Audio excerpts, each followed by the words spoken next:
Hola y bienvenidos a mi canal de YouTube una vez más. Hoy tenemos el caso de Loan Peña.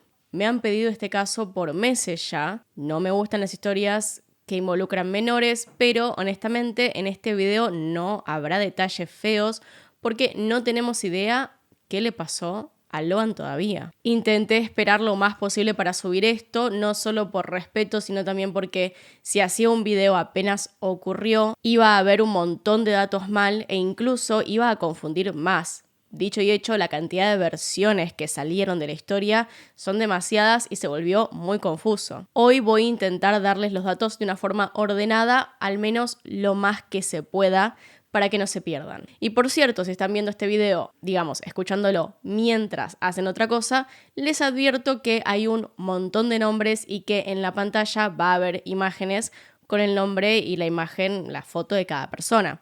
Entonces, es un recurso para ayudarlos a que no se pierdan de quién hizo qué. Tengan en cuenta tener la pantalla cerca para entender mejor. Entonces, ahí arriba en la que está en pantalla pueden ver el resto de los casos que tengo en el canal. Acá abajo tienen mis redes sociales por si quieren seguirme en alguna de ellas. Y sin nada más que decir, comencemos.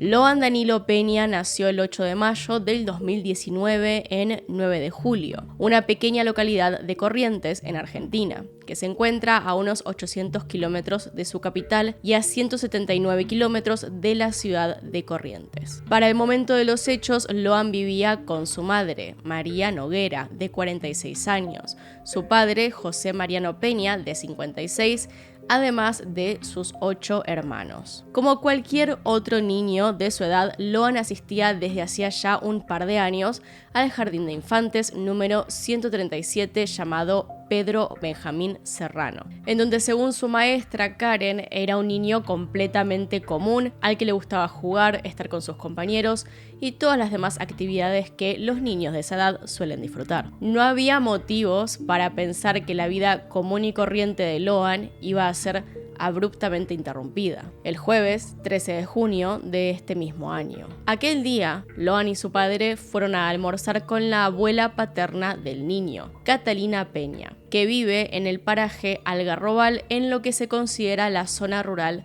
de 9 de julio. Justo ese día Loan no tenía clases por una jornada deportiva que se hacía en la escuela, por lo que fue a él que se le ocurrió ir al campo donde vivía su abuela. A José le pareció una idea estupenda, pero puso como única condición que la madre del niño le diera permiso, así que Loan, emocionado, fue a preguntarle a su madre y volvió un rato después afirmando que la madre le había dicho que sí. La familia de José es muy religiosa y al ser ese jueves el día de San Antonio, varios familiares se acercaron a la casa de Catalina para compartir un almuerzo con otras 12 personas cercanas a la familia. Más allá del padre y la abuela del niño estaba su tía Laudelina Peña, acompañada de su marido, Antonio Bernardino Benítez, una pareja amiga de la dueña de casa, Daniel Fierrito Ramírez y Mónica del Carmen Milepi, Carlos Pérez, un capitán retirado de la Armada Argentina, acompañado de su esposa María Victoria Cayaba, quien es funcionaria municipal, y aparte de todos esos adultos había también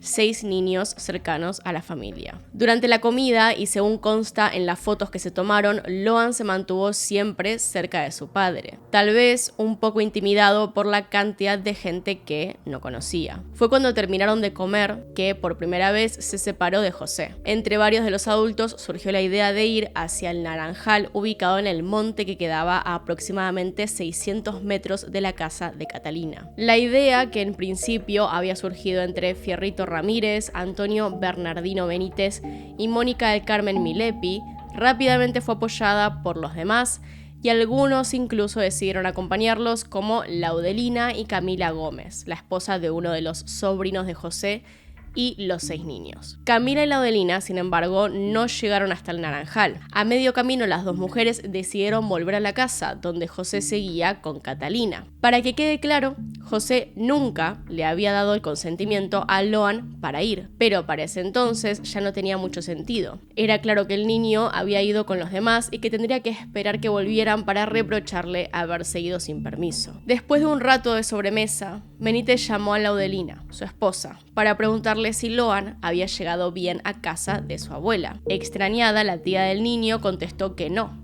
que tanto ella como el padre de Loan creían que estaba con ellos. Nerviosos y confundidos, todos empezaron a buscarlo, pero parecía que a Loan se lo había tragado la tierra. No estaba por ningún lado, por lo que después de 2 horas de buscar por él de forma ininterrumpida, José decidió llamar a la policía y denunciar la desaparición de su hijo. Como ya deben saber, la investigación por la desaparición de Loan sigue estando activa a día de hoy. Desde que Loan desapareció hace ya meses, prácticamente todas las semanas nos enteramos de nuevos giros en la investigación, ya sea por nueva evidencia que se encontró, por el descarte de una hipótesis o por otros motivos. Hemos sido testigos de cómo la investigación cambia su dirección.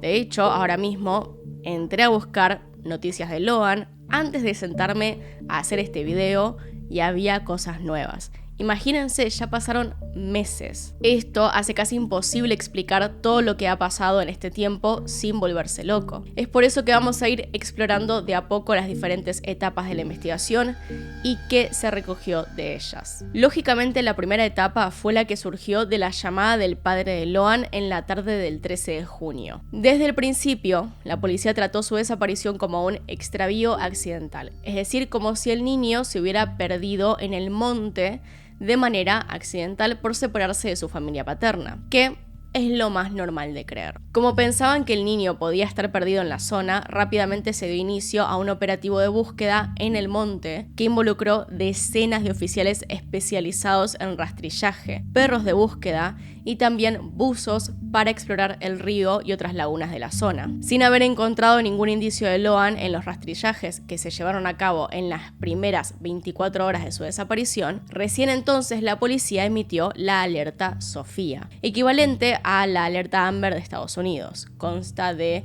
una serie de medidas de emergencia para difundir la desaparición de un niño y maximizar los esfuerzos para encontrarlo. Se divulga su foto, un detalle de lo que llevaba puesto cuando desapareció, así como las circunstancias en que lo hizo. Pese a que se emitió la alerta por la posibilidad de que Loan hubiese sido secuestrado, la verdad es que la policía no exploró esta posibilidad de forma seria. Convencidos de que estaba perdido en algún lugar del monte, se saltaron varios de los pasos que establece el protocolo de búsqueda establecido por la Procuraduría de Trata y Explotación de Personas, que es un organismo del Ministerio Público Fiscal, el cual dice: este protocolo establece que cuando se trata de niños o niñas y adolescentes y mujeres jóvenes en situación de extrema vulnerabilidad, siempre hay que, en el abanico de hipótesis, tratar de encuadrar la investigación alrededor de la hipótesis más severa. Esto lo explicó Gustavo Vera públicamente, que es el titular de Alameda, una organización no gubernamental contra la trata de niños. Claramente esto es lo lógico, porque por más pequeña que sea, la posibilidad está, y si realmente pasó, es una situación increíblemente riesgosa y seria. Tomar estas precauciones es esencial para una buena investigación, pero a ver, eso lo sabe cualquier persona. En vez de asegurarse de que no existía la posibilidad de que Loan fuera víctima de una red de trata, la policía simplemente se centró en buscarlo en el monte. Desde el 14 de junio y hasta el 20 inclusive, el operativo de búsqueda en esa zona se hizo todavía más grande. Convencidos de que Loan estaba en esa zona, implementaron cosas como dejar postas, es decir, palos con chupetines y agua para que el niño pudiera encontrarlos y no deshidratarse. Aunque estos elementos nunca desaparecieron para dar a entender que Loan estaba por ahí, la policía siguió buscando en la zona más aislada del monte. Todo esto sabiendo que en realidad los únicos hallazgos importantes se habían hecho cerca de la casa de la abuela paterna del niño.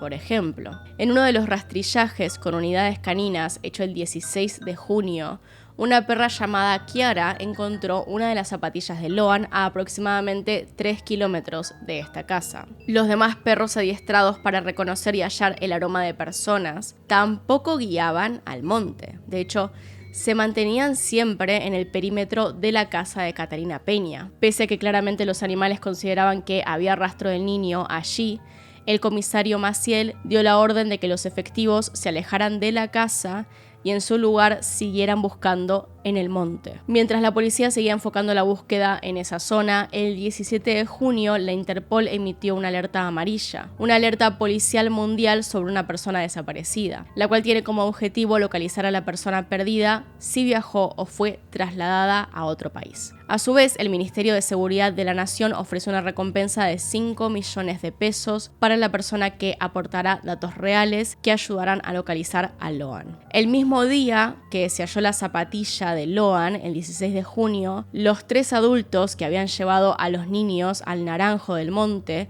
fueron detenidos por delito de abandono. 2 días después, a 5 días de la desaparición, el juez de garantía Lucio López dictó la prisión preventiva a los 3 imputados: Bernardino Antonio Benítez, Daniel Oscar Fierrito Ramírez y su pareja Mónica del Carmen Milepi, por considerar que habían sido negligentes en el cuidado del niño. Ante esa decisión, Bernardino envió una carta pública al fiscal del caso, Guillermo Barti de Goya, contando su versión de los hechos. En la carta contó que el almuerzo del 13 de junio había pasado sin mayor inconveniente cuando él solo decidió ir a buscar naranjas. Fueron minutos después que se unieron Daniel y Mónica acompañados por los niños. En esa misma carta detalló cómo había pelado una naranja para que su hijo Joaquín compartiera con Loan. Fue mientras los niños comían que Fierrito Martínez recibió una llamada y su pareja Mónica se acercó a él para saber con quién hablaba. Según Bernardino Antonio Benítez, él se había ido del lugar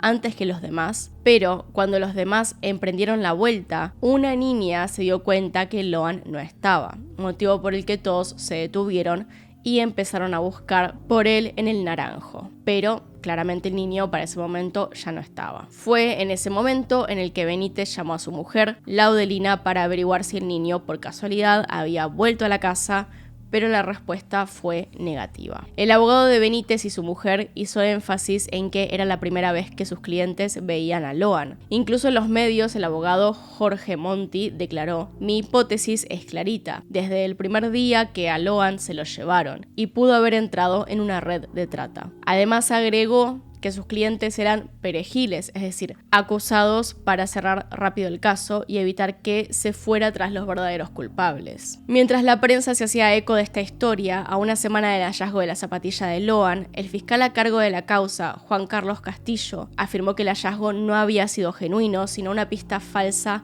plantada por el comisario del pueblo, Maciel, que fingió ser quien la había encontrado cuando en realidad había sido la tía del niño, Laudelina Peña. Esto, en conjunto con ciertas actitudes del comisario Maciel, hicieron que las sospechas de la fiscalía fuesen creciendo. Recordemos que este mismo oficial era quien había insistido en que solo se buscara en la zona del monte, y casualmente se había encontrado la zapatilla en dirección a ese lugar, como para hacer creer que el niño se había dirigido hacia esa dirección. Además, Maciel había citado a la comisaría a todos los vecinos que de alguna forma u otra se habían expresado para pedir justicia por Loan o una mejor investigación de lo que había sucedido. Luego de analizar la escena, la fiscalía pudo comprobar su hipótesis y determinar que la zapatilla había sido colocada allí por el oficial de policía, que quedó oficialmente bajo arresto el 21 de junio. Por obstruir una investigación policial y plantar evidencia falsa. Ese mismo día, por orden de la Fiscalía, unidades de rastreo caninas revisaron los autos y propiedades de todos los adultos que habían estado presentes en el almuerzo el día de la desaparición. Los perros identificaron rastros de Loan en los vehículos del matrimonio María Victoria Cayaba y Carlos Pérez, una camioneta Ford Ranger blanca y un Ford Ka de color rojo. El 13 de junio, el matrimonio había llegado a la casa de Catalina en la Ford Ranger, pero también habían llevado el otro auto con el que al día siguiente la exfuncionaria del municipio y su marido viajaron a la ciudad de Corrientes por una supuesta consulta médica que tenía ella. Esto es según lo que dijo en televisión antes de ser detenida ese mismo día. En esa entrevista que ella y su pareja dieron a TN, un canal de televisión argentino, aseguraron no tener nada que ver con lo que había sucedido e incluso hicieron referencia a un auto gris que habían visto rondar por la zona en actitud sospechosa. Para la fiscalía, esto era en realidad un intento bastante pobre de desviar la atención de sus movimientos y su propia participación en los hechos. Con la evidencia encontrada en los autos de la pareja, sostenían que habían sido ellos los que raptaron a Loan y lo habían trasladado para entregarlo, o mejor dicho, venderlo a una red de trata infantil, probablemente internacional. Las autoridades comenzaron a manejar la posibilidad de que Loan hubiese sido sacado del país por esta red y llevado a Paraguay, por lo que se hicieron diferentes gestiones para que ese país comenzará una investigación local, mientras que Uruguay agregó a Loan dentro de su lista de personas desaparecidas. A 11 días de la desaparición de Loan y sin indicios claros de qué era realmente lo que había sucedido, el 24 de junio la justicia de Corrientes decidió apartarse de la investigación por considerarse que no era competente, y en su lugar dejaron el caso a manos de la Protex, la Procuraduría de Trata y Explotación de Personas, aunque los fiscales que habían estado trabajando el caso se comprometieron a seguir participando y ayudando en la investigación hasta su resolución. A partir de ese momento, todas las acciones de investigación serían llevadas a cabo por la Policía Federal de Argentina y no por la de Corrientes, como había sido desde el inicio. En los últimos días de junio, Laudelina Peña, tía de Loan, fue llamada a declarar como testigo de lo que había sucedido. La declaración ocurrió a las 3 de la mañana en la fiscalía y estaba acompañada por su abogado. En esa ocasión, y por primera vez desde que había pasado la desaparición, Laudelina contó una versión diferente. Dijo que su sobrino no se había perdido en el monte ni había sido raptado. Según lo que contó ella, Loan había sido atropellado por la Ford Ranger de Carlos Pérez y María Victoria Callaba. Según lo que contó Laudelina, el siniestro había ocurrido mientras ella se dirigía al Naranjal con varios de los invitados.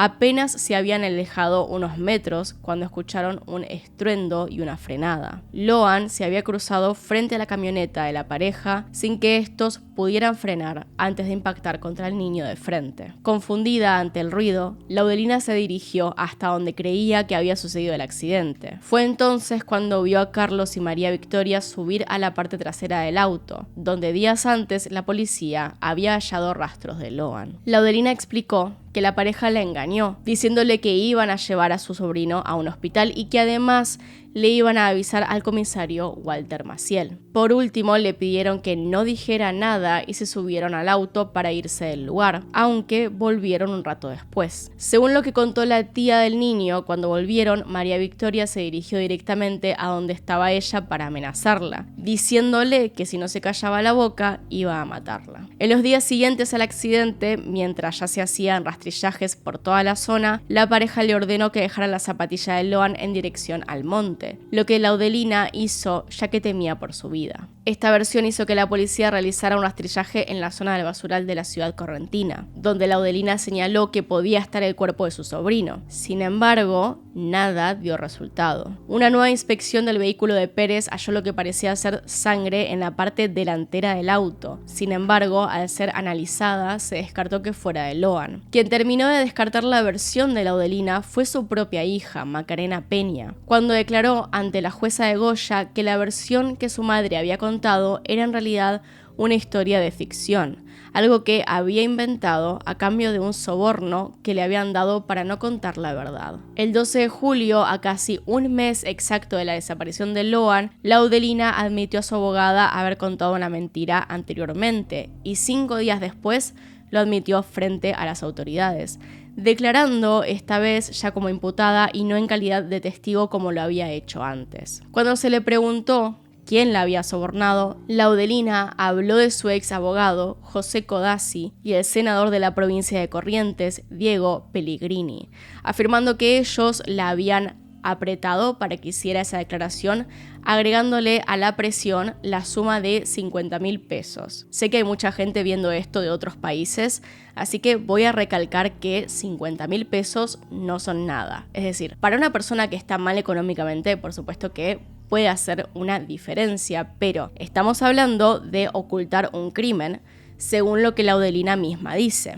Para que se den una idea, entonces, un combo del burger, tengo la app instalada, solamente por eso lo estoy haciendo así, está 16.500 pesos. Igual estoy siendo generosa porque hablo de la Stacker Onion XL triple, o sea, una hamburguesa grande.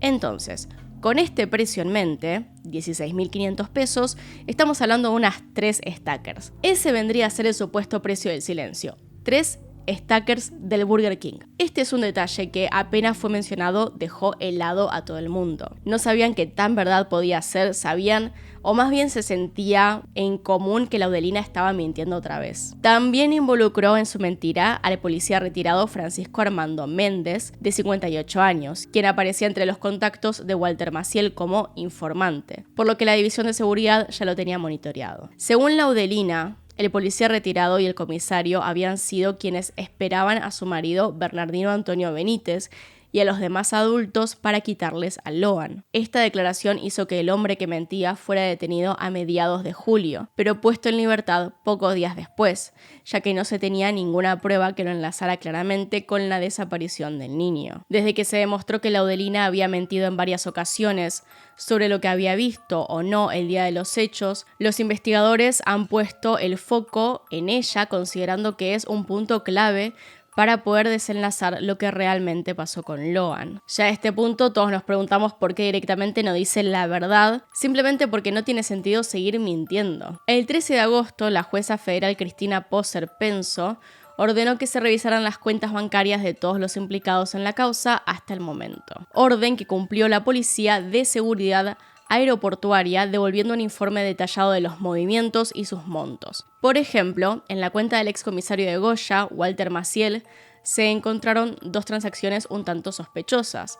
La primera ocurrió el 16 de junio, a 3 días de la desaparición de Loan, y se trató de una transferencia de 170.000 pesos provenientes de una cuenta de Mercado Pago, una billetera virtual de la plataforma Mercado Libre, a nombre de José Robledo. Una nueva transferencia llegó a su cuenta el 15 de julio, casi un mes después, aunque para ese entonces Maciel ya estaba detenido por considerarse que tenía algún tipo de implicación en la desaparición de Loan. Esa segunda transferencia había sido hecha por un tal Juan José Domínguez y le enviaba 50.000 pesos. Lo que más llamó la atención de esta segunda transacción era que en el mensaje del remitente decía para Loan. Entre las cuentas que también se revisaron estuvo la de uno de los hermanos más grandes de Loan, Mariano Peña, en la que se detectaron 170 millones de pesos entre su cuenta bancaria y su billetera virtual, lo que según él respondía a las diversas colectas solidarias que se habían armado para ayudar a la familia de Loan, que,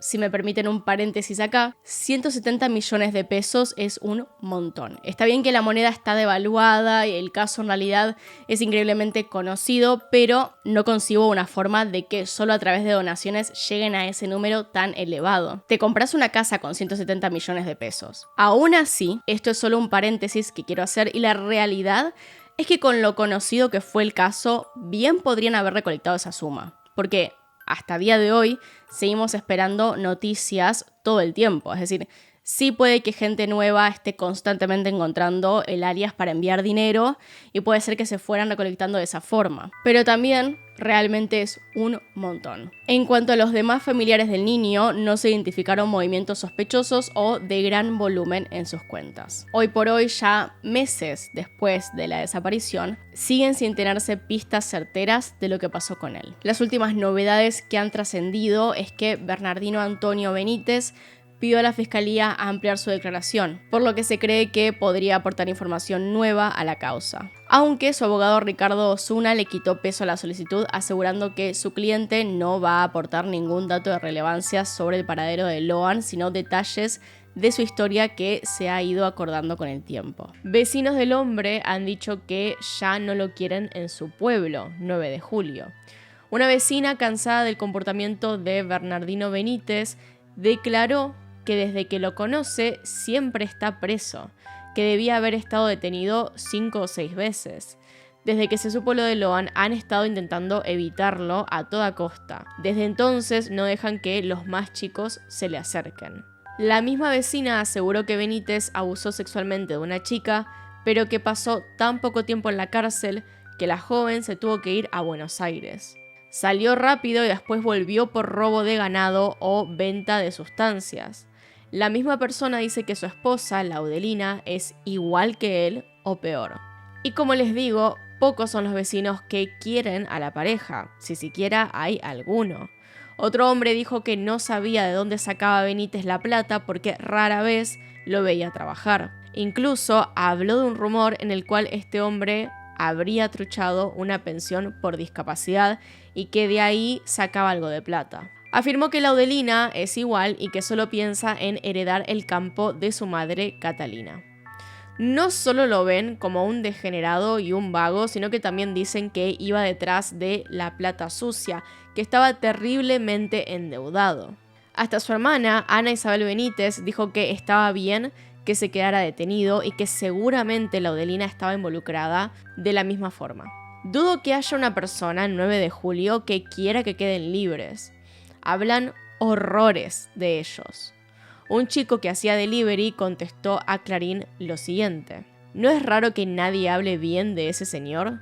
Ahora parece que se hace el pobrecito y es un flor de sinvergüenza. Primero tiene que hablar y luego pagar por lo que hizo. La madre de Loan, María, nuevamente se acercó al Naranjal donde su hijo supuestamente desapareció y afirmó estar convencida de que a él se lo llevaron. Dijo: no puedo creer que hayan pasado tantos días sin saber nada de Loan, sin tener una respuesta. Él es miedoso, le gusta caminar, pero siempre acompañado del hermano, del papá o conmigo. Con otra gente, no. A día de hoy tenemos el hallazgo de una nueva pista. Según algunos medios periodísticos, se encontró en la zona del Naranjal una remera con manchas de sangre, además de 2 bolsas de arpillera y un balde que podría también contener rastros de sangre. La remera blanca con rayas negras a los costados y el logo de la marca Nike corresponde a un adulto, pero no a ninguno de los imputados o presentes en el almuerzo del 13 de junio. La policía debe determinar a quién pertenece la prenda de vestir y si esta persona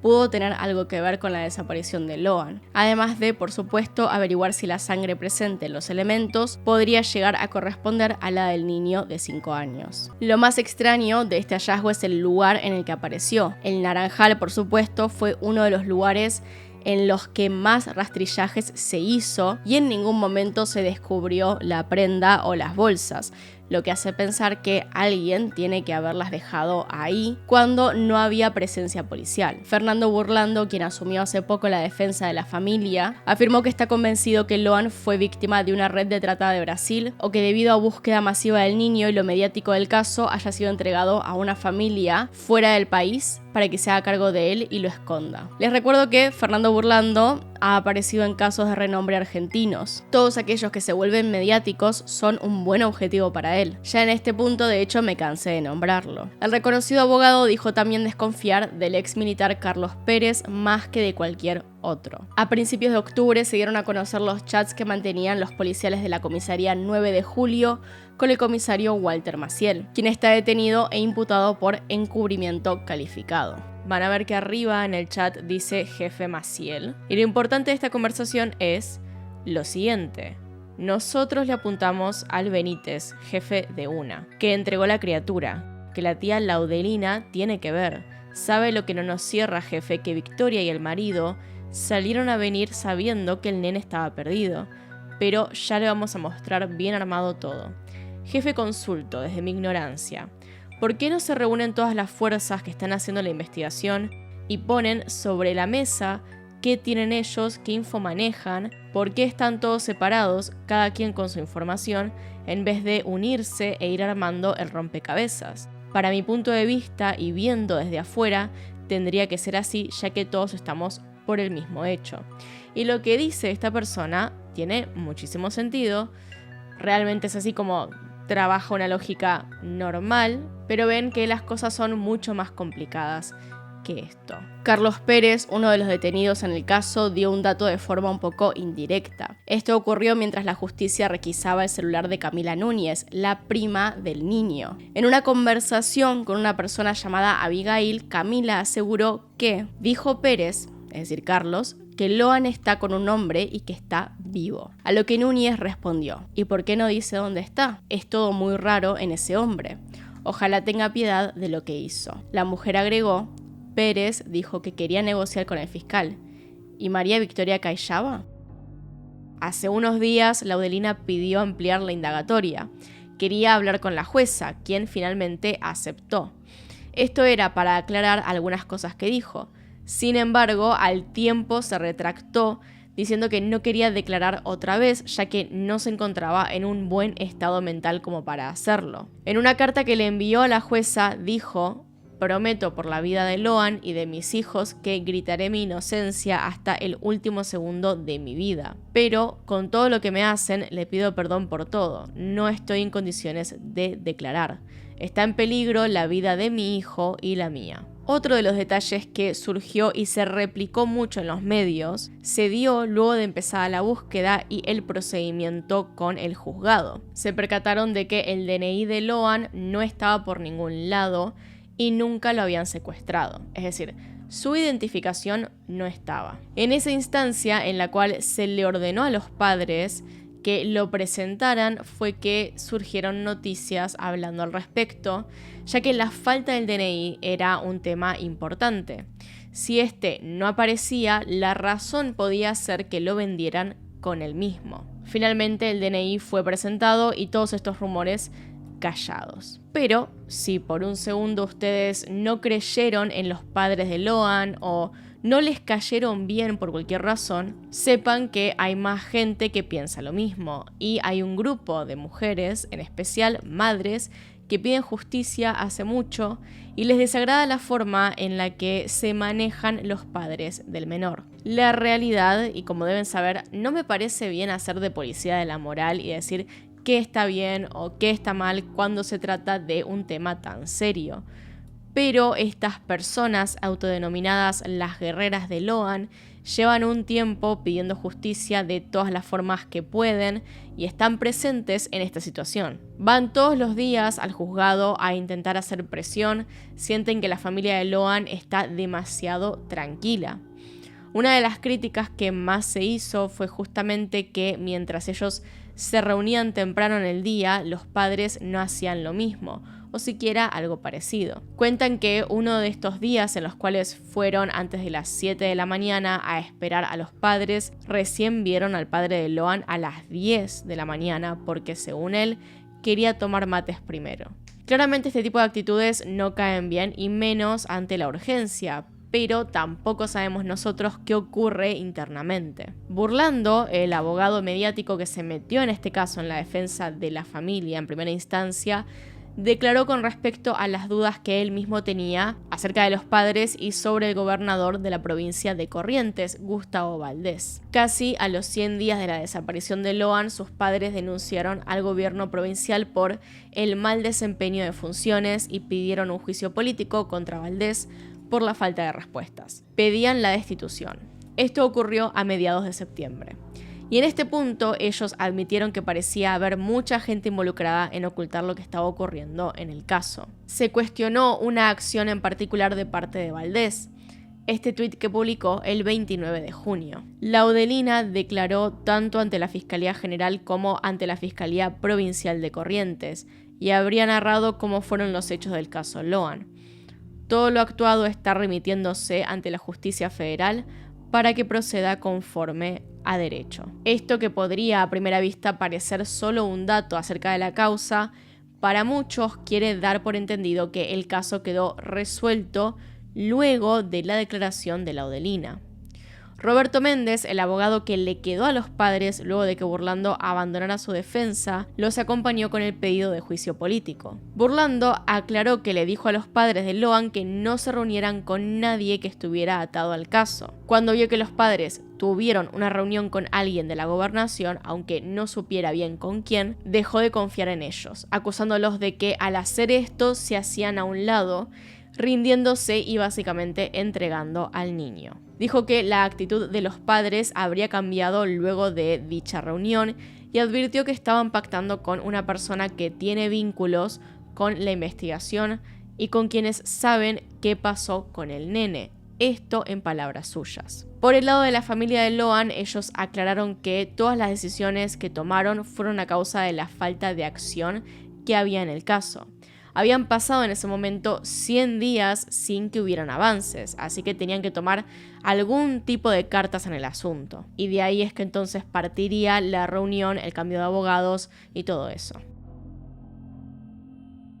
Lamentablemente les tengo que recordar acerca de otro caso, que es el de Lucio Dupuy, de quien ya hice un video hace unas cuantas semanas. A partir de lo que le ocurrió a ese niño, surgió una fundación con su nombre, de la cual ahora se desprende una acusación bastante grave, pero que realmente no tiene que ver con ellos. Los titulares estas últimas semanas estuvieron diciendo que 10 personas de esa fundación fueron llevadas a prisión preventiva por entorpecer la búsqueda de Loan. Ellos son Federico Colombo, apresado en Tucumán, Nicolás Soria, alias el Yankee o el Americano, los abogados Elizabeth Cutaya, Alan Cañete y Delfina Taborda, Pablo Noguera, Pablo Núñez, Valeria López, Verónica Machuca Juni y Leonardo Rubio. Nicolás Soria, el Yankee, tiene cargos por usurpación de título, ya que solía presentarse como un investigador de la CIA u otros importantes organismos. Por ahí cambiaba, pero esa era la base de la mentira. Y también se le apresó por suministro de estupefacientes. Todos fueron imputados por privación ilegítima de la libertad, fraude a la administración pública y encubrimiento agravado. Federico Colombo fue acusado de violación de secreto profesional, falso testimonio y usurpación de título. Este último delito también le correspondería a Cañete, Núñez, López y Machuca Juni. Se sospecha que estas personas operaban desde un hotel a cual en principio no dejaron pasar a las autoridades.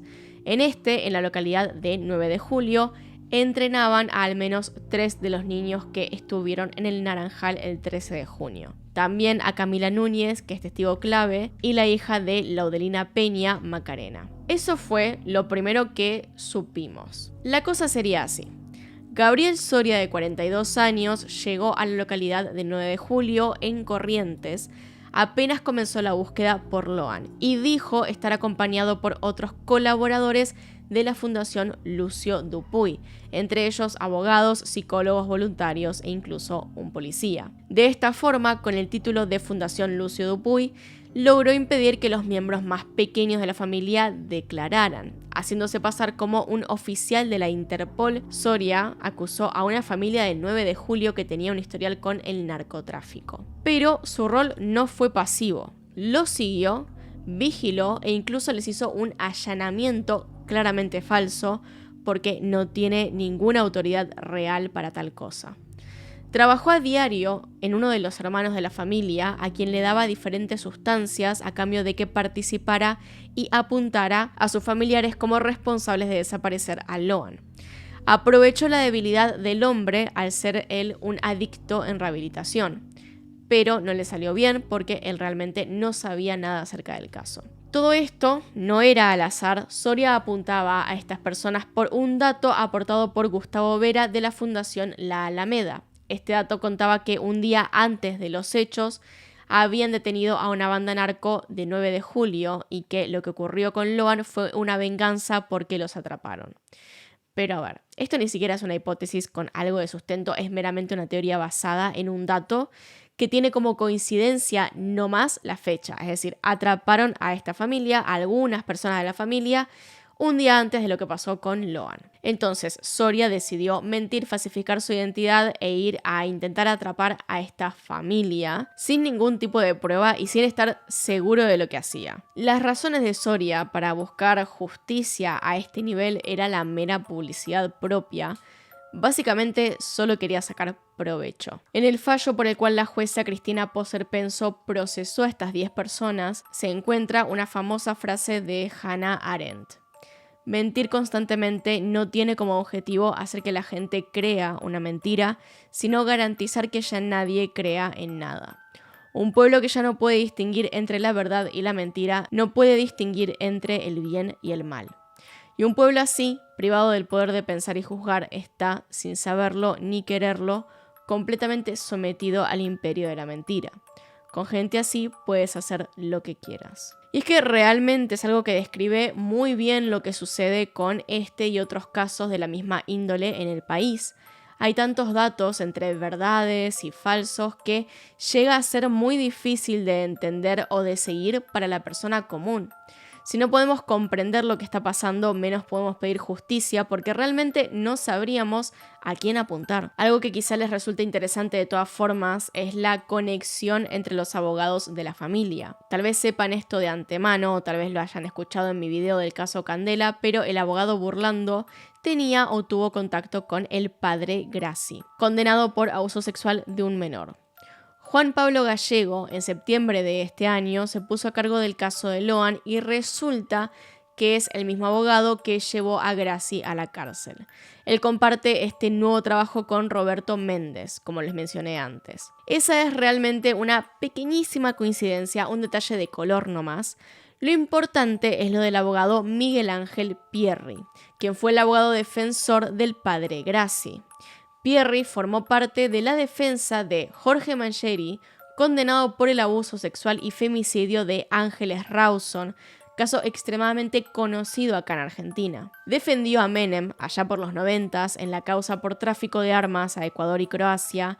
Entre otros, defendió a Cositorto, ex CEO del grupo Generación Zoe, una asociación ilícita que resultó ser una estafa de esquema Ponzi. Y finalmente está ahora mismo en la defensa del ex comisario Walter Maciel en el caso de Loan. Burlando y Pierri son abogados mediáticos, personas que se suman a los casos más reconocidos del país y hacen lo posible para que sus nombres aparezcan en todas partes. Ahora mismo, en octubre, se comenzaron a rastrillar cuerpos de agua en la localidad de 9 de julio, en 4 zonas distintas, ya que previamente los rastrillajes en zonas terrestres no dieron básicamente ningún resultado. Pero todavía no sabemos mucho más. Y siendo honesta, podría ser un video mucho más largo simplemente leyendo la última semana de noticias. De hecho, acá acabo de poner Loan en internet, en Google, simplemente en Google, ya en Crónica apareció una nueva nota que habla acerca de una amenaza al policía que declaró que Loan había aparecido. De hecho, vamos a leer la nota juntos porque, como les digo, hay tantas noticias, ya que estamos, añadimos esto, se los leo directamente de Crónica. Se trata del suboficial Mariano Hernán Duarte, quien horas después de la desaparición de Loan había advertido que el nene apareció. Según consignó el periodista local Juan Cruz Velázquez, el suboficial habría recibido amenazas de muerte. Además, el periodista denunció en sus redes que el hecho jamás se investigó en profundidad.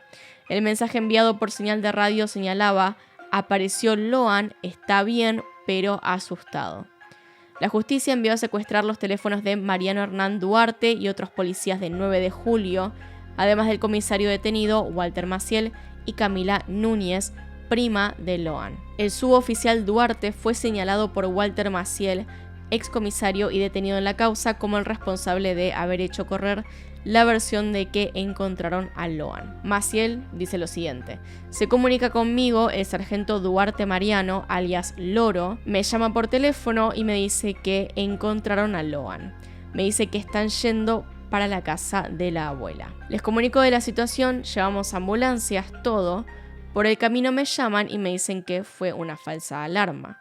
Duarte se comió una puteada, no sé de dónde salió ese chisme. Por su parte, Mónica del Carmen Milapi, otra de las detenidas, declaró en la justicia que tras el aviso de que Loan apareció, Laudelina Peña, la tía de Loan, estaba con el teléfono y dijo: no, es mentira, que no apareció, que ella estaba hablando con Camila y que le dijo que no. Ahí tienen, hace unas horas salió esto, y así como esto salieron montones de noticias. Cada vez que pongo Loan en el buscador aparece algo nuevo, pero son todos detalles muy pequeños, detalles que no hacen realmente una diferencia tal cual en el caso. Entonces, como les decía, yo podría hacer, digamos, 1 hora más de contenido solamente leyendo lo que encuentro acá, hora tras hora. Me pongo 3 días seguidos y les cuento lo que hay Pero, como dice la frase de Hannah Arendt, esto está tan lleno de versiones difíciles de aclarar entre verdad o mentira, que si seguimos añadiendo detalles y especulaciones, nos vamos a confundir, que es precisamente lo que algunas personas quieren que pase. Así que vamos a dejarlo acá, con lo que sabemos. Acá se terminó el video, eso es lo que, digamos, está más que nada seguro acerca del caso.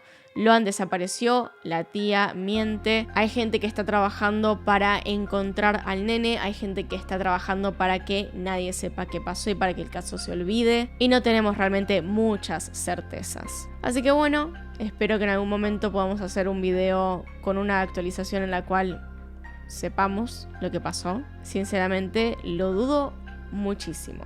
Así que díganme ustedes qué piensan abajo en los comentarios, que los estoy leyendo. Recuerden que me pueden mandar recomendaciones de casos para hacer a mi mail, que es la forma más fácil de hacerlo, ya que ahí puedo leerlos, guardarlos en carpetitas, y también me pueden mandar links de cosas, archivos, fotos, lo que quieran, y no están limitados por los caracteres de los comentarios de YouTube. Así que mi mail está abajo en la descripción de todos los videos del canal. Hasta acá llegamos, acá están los Patreons y los miembros del canal.